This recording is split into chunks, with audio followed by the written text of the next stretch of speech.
Hi, welcome back for day 2 of Chill of the Winterlands, a 3 games, 2,300 points with command dice tournament in the West Midlands of the UK. Game 1, I drew against Alistair's very, very shooty elves. And game 2 is coming. If you want to see my list, please visit video 1 at the beginning where I talk it through. Game 2 is against Jed. Jed is, ironically, Alistair's most frequent opponent. And he's got Kingdoms of Men, whereas I've got Kingdoms of Men. So this is not going to be confusing at all. 2 armies that I can call having Dracons when they're actually Beast Cavalry. So, there are significant similarities in our lists and some significant differences. So, he has 1 horde of Spear Phalanx, whereas I have a horde and 2 regiments. Spear Phalanx with their Phalanx and Ensnare, very, very good against flyers. A horde of Foot Guard, just like me, with Indomitable Will. Both of those have got Indomitable Will, allowing you a 1-turn Fearless Nerve and Inspiring, self-inspiring. His Foot Guard haven't got Brute Strength like mine have. And then, this is a big difference, he's got a horde and a legion of Militia Mob. Militia Mob being kind of the most grunty, rabble-like troops. They hit on a 5, their defense 3. They do have a lot of attacks, and their nerves are pretty meaty. So big old blocks of nerves that doesn't get anything. Fun. A horde of knights. I love a horde of knights. I think it takes real balls to take a horde of knights because it's terrifically difficult to use them. And he's given Brewer strength to them as well. They're now nearly 400 points in a single unit. With Indomitable Will, of course. They are speed 8. They have 32 attacks on 3s. They have Thunder 2, Crush 1. And they've got Headstrong because they are knights. So, yeah, that's a little bit killy, isn't it? He's got a troop of mounted scouts. I tried mounted scouts, couldn't make them work. So, speed 9 is good. Short bows, 7 attacks, something like that. And he's got 2 Beast Cavalry. A lot of Kings and Men generals seem to take 2 Beast Cavalry. I only take the 1. I think 1 is better. I think 2 is good. Don't get me wrong. Double Dracons is good. 1 with Stride and 1 with Sharpness. So it hits on a 2. Alright, let's calm down. There's some quite meaty units here. An ASB with the loot. So the Army Standard Bearer having a Life Leech +2 aura now. Whoa. A Wizard on a Pegasus with Mind Fog and Hex. Not sure about Mind Fog and Hex. I think Hex is good. I think a Bane Chant is probably better. He has got a lot of hitting, I guess, but that Foot Guard horde is going to need Bane Chant if it needs defense 5. The captain with an additional command dice, a white command dice. I think I took an additional red in my list. So his captain is not mounted, it's on foot. And a single general on Winged Beast because he's got all those expensive units. He can't afford more than 1, but he has given him the Blade of Slashing. So 12 units, which is very light for Kings and Men, but they're all very meaty units. And 28 unit strength because they're all very meaty units, right? So the same command dice as in my list, that being Run Them Down. Here's my list. Whoa, there we go. Run Them Down, which is the Ferocious Charge special rule, gives you +1 to hit on your regiment. So he's not going to be able to use this because he hasn't got any regiments at all. Has he got any? No, yeah, no, he doesn't. That's a shame. And Ordered March. So his list is not really tuned for the new, I guess, command dice rules. Well, you don't have to. Why would you? Oh, I did do it. I did it there as well. There you go. And we are playing Pillage. All right, Pillage. So the tokens for this got 2 hills in the middle, 1 here, 1 here. 2 blockings, 1 here, 1 here. Forest here, forest here. Difficult here, difficult here. Wall and wall. Okay, so we are so tokens wise. Okay, just so you're aware, we have 2 in the middle of the board, 1 here and 1 here. This is Pillage, right? 1 here, this side, and this side. 1 here, this side. How many is that? 1, 2, 3, 4, 5. And then there is a further one in this corner. And I want to say it's either in that corner or in that corner. Yeah. So pretty far out. I think it's in this corner. It's in this corner. Right, so there's 2 on this side. 1 down here, 1 down here, and 1 here. And then 1, 2, 3, 4, right? So 7 in total. You need 4 to guarantee a victory, right? And I get this side that we're on, and this is how we deploy. So, I'm relatively happy to be on this side because I've got some mobile pieces that can run after tokens. But obviously, I think Jed is equally happy because he's got one here and one here that he can just sit on with his militia mob. That's clearly what they're going to do. These are his militia mobs, the Horde and the Legion. And then he can just fight over these two in the middle. If he just does that, he just wins. So pretty tasty. So he's got, like I said, militia mob. Not quite sure why they're quite so far back. They don't need to be that far back. This is the Horde of, I'm going to say, yes, Spear Phalanx, Foot Guard. This is the Horde of Cavalry. There's the Captain, there's the ASB, right?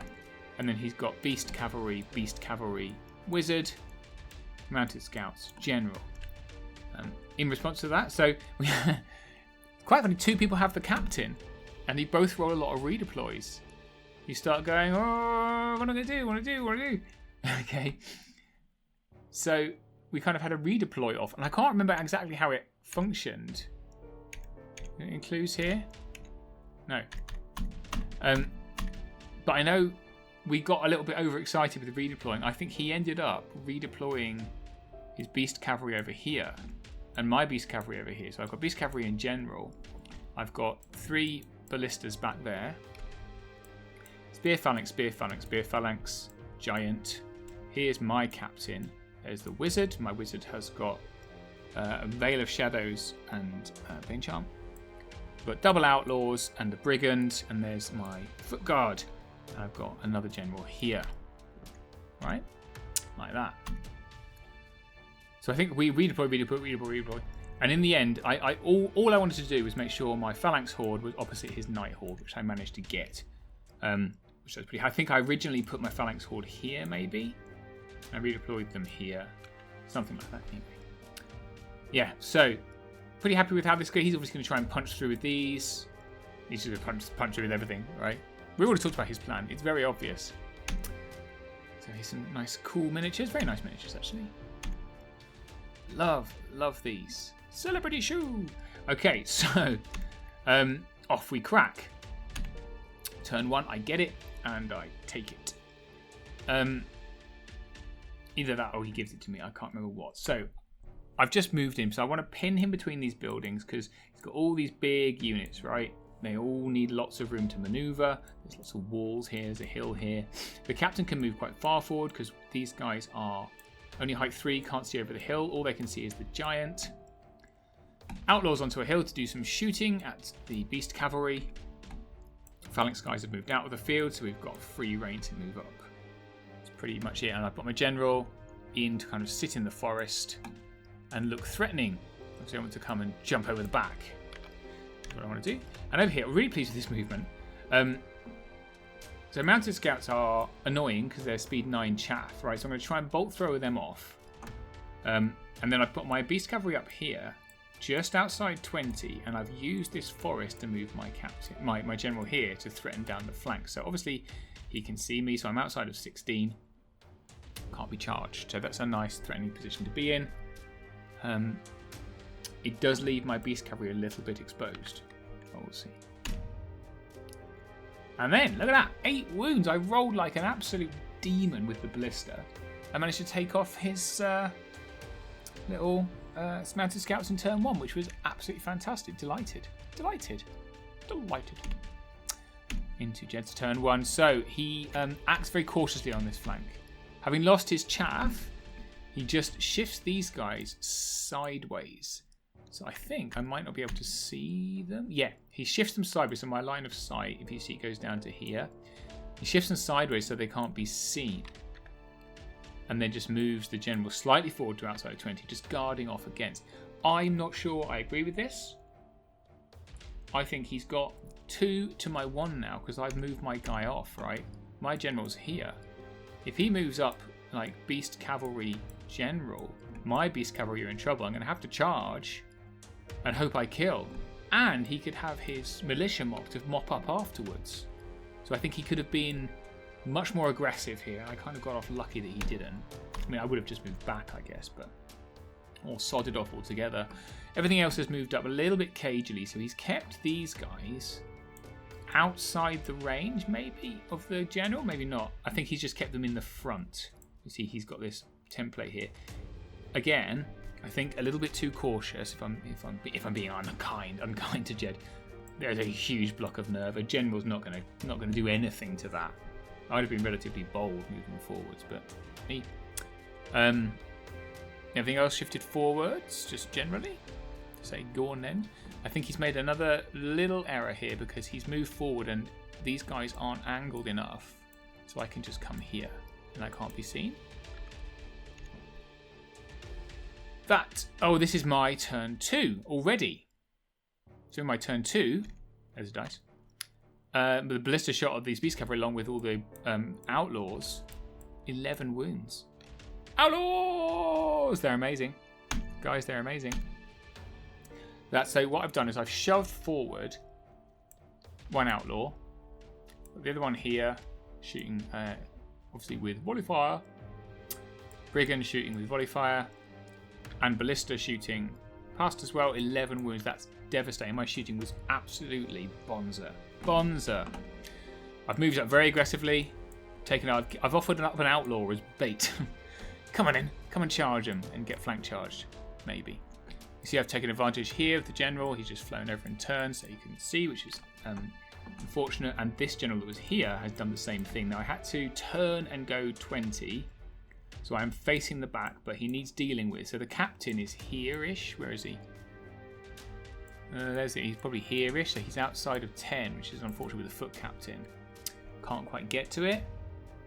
So again, he's going to have to deal with it. It's annoying, I can imagine. I'd be annoyed. So, and then my beast cavalry, you can see they've turned and shifted. Keeping outside of 20, you can see the route is outside of 20 of his general, so he can't charge me. Since he's being cautious, I'm persuading him to try and continue being cautious. So yeah, in response, Jed obviously turns the militia, charges me with his standard bearer to try and do that one attack on a 5 and a 5. Go on. And then takes the they wavered as well. Jeez, 11 wounds and a waver. That's unfortunate. So he used the unwaver. By look, he used a lot of the command dice there. Used 5 of them to unwaver the unit and turn them. Command dice, they're great. I mean, I am just going to fly off though. But the problem is these guys are going to get shot if not. So he's run his captain over to this general to say, go on then, what are you going to do now, boy? Turned thusly. So he's like, oh, sod your beast cavalry. We need to deal with this nonsense. So he's turned these guys who can't be seen and these guys as well. I think this is what he probably should have done the first turn. Turned them over to come this way.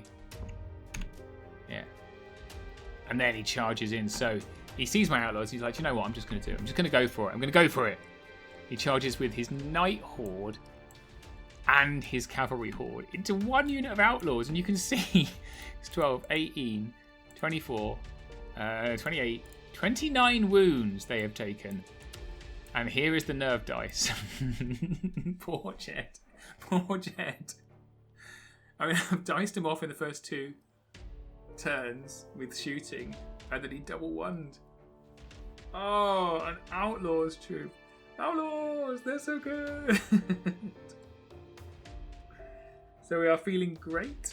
The most indomitable outlaws in the West. Poor Jed.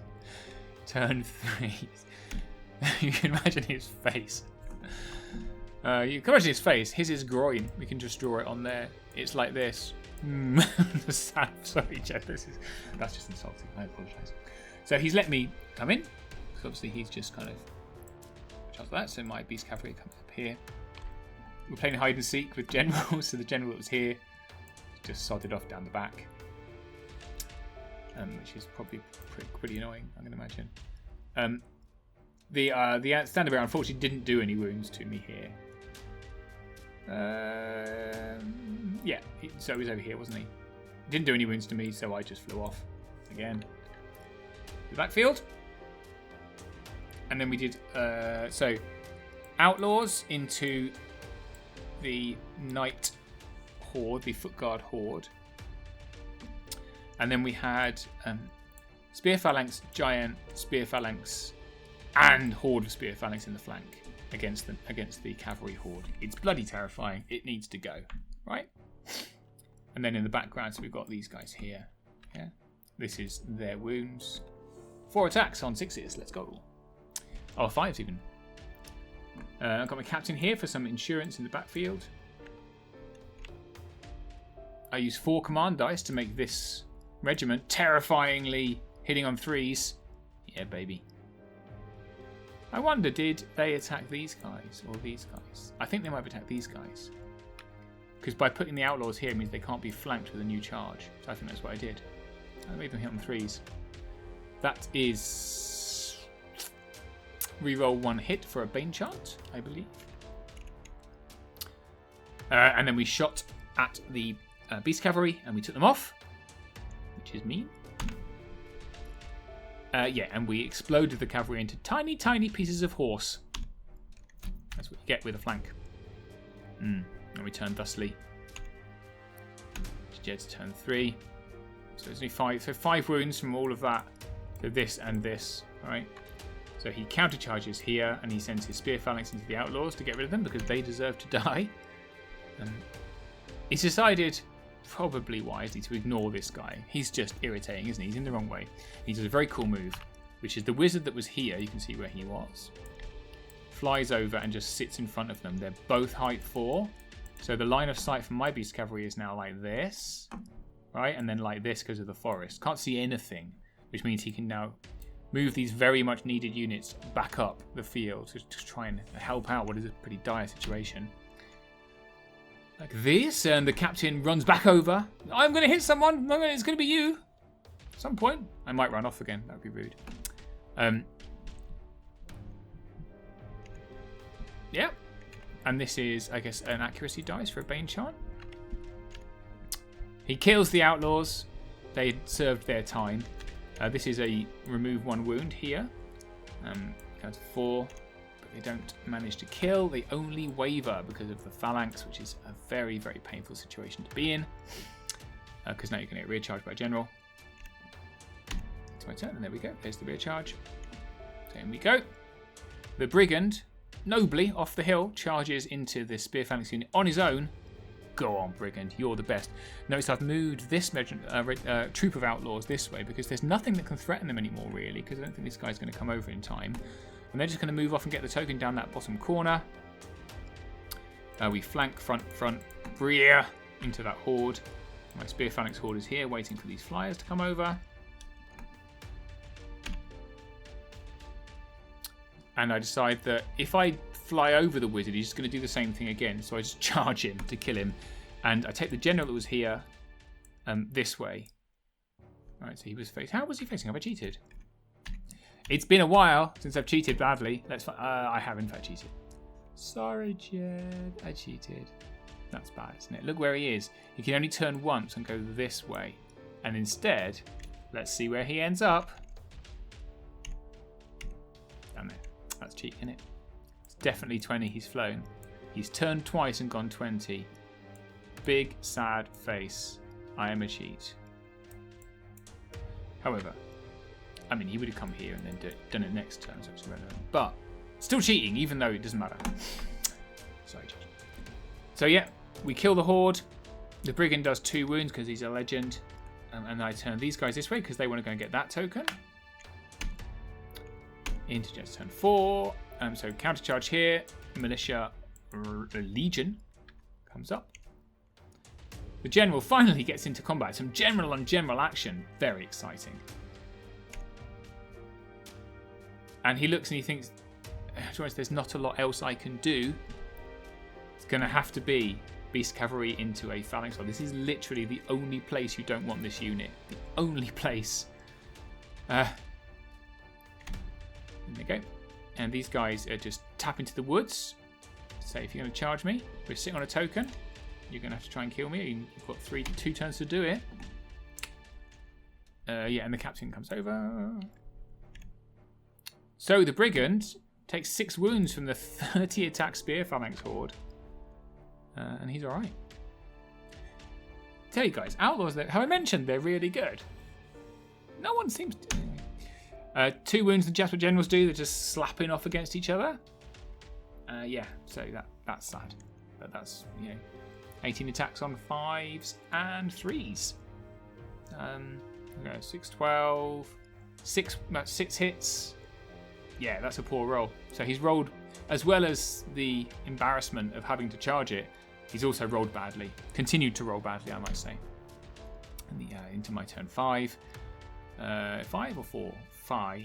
The Outlaws run off, and we measure. And this is 10, and that is 3. Like that. Haha. Yep, so the Giant comes and joins in this little fight. A nice flank from a Giant. With Slayer is nice. So the Brigand just kind of runs away to the edge of the woods, allowing this Spear Phalanx unit to run off the hill unhindered.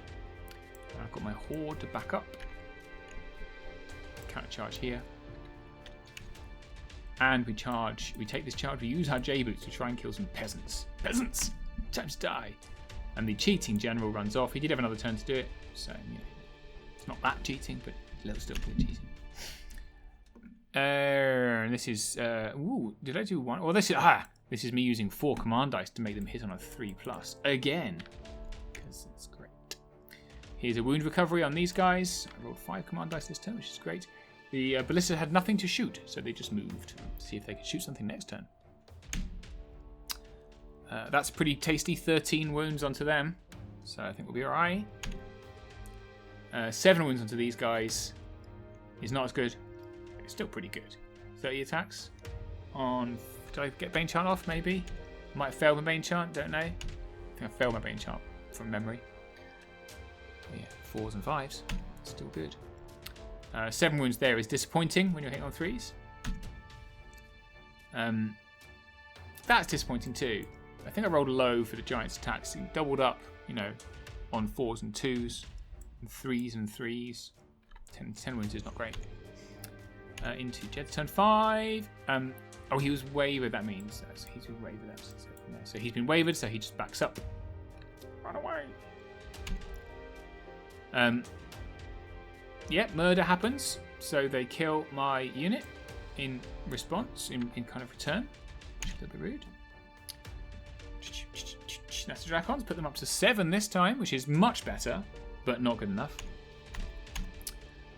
3 wounds from those peasants onto my beast cavalry and into my turn 6. So I use 3 command dice. Oh, that's right. I ran out of things to do with command dice, so I added a dice to my Bane Chant spell, I think. And then I double 1 the units. So these guys ran off to get a token. We countercharge here.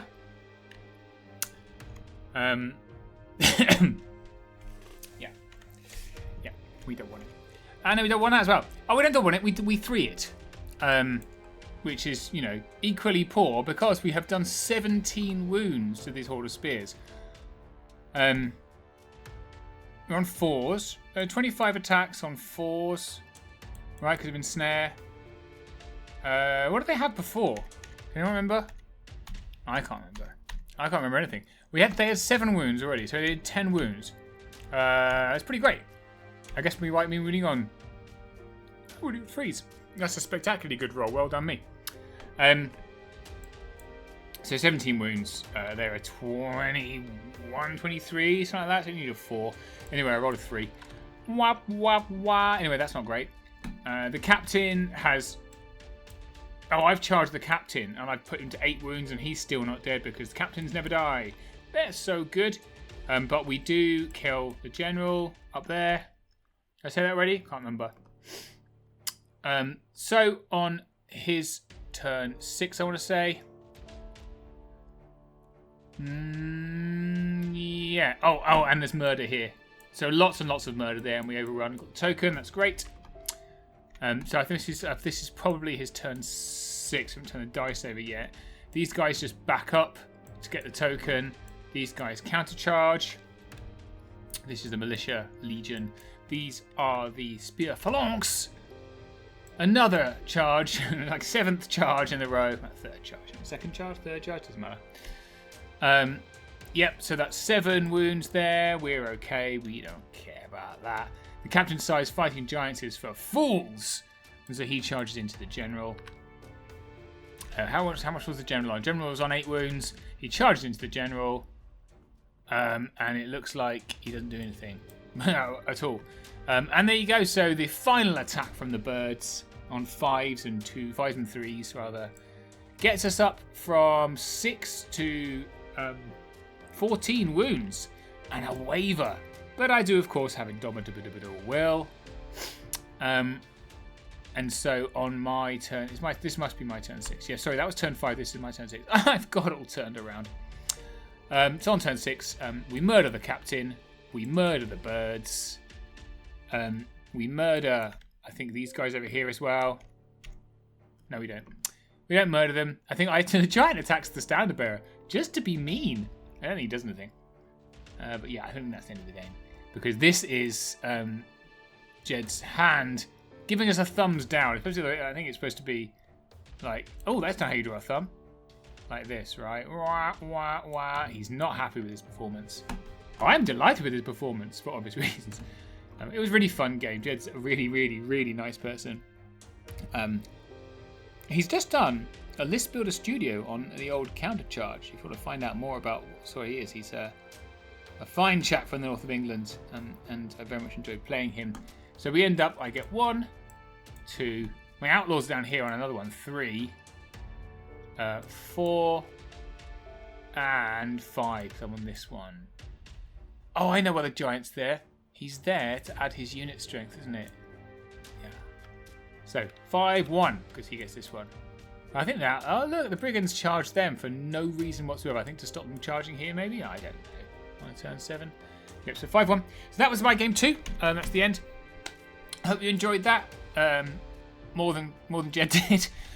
We're into game 3 next. So I've got a win and a draw. So I'm doing very well. I actually end up on table 2. Against, for the next game, Daniel Wolfgang Wright. Now, if you don't know who Daniel Wolfgang Wright is, he won Clash of Kings this year. The largest Kings of War tournament that's ever been run with his dwarves. He won that, and now he's playing me with exactly the same list. So that'll be fun. So I'm playing the Clash of Kings winning list with my Kingdoms of Men. It's dwarves.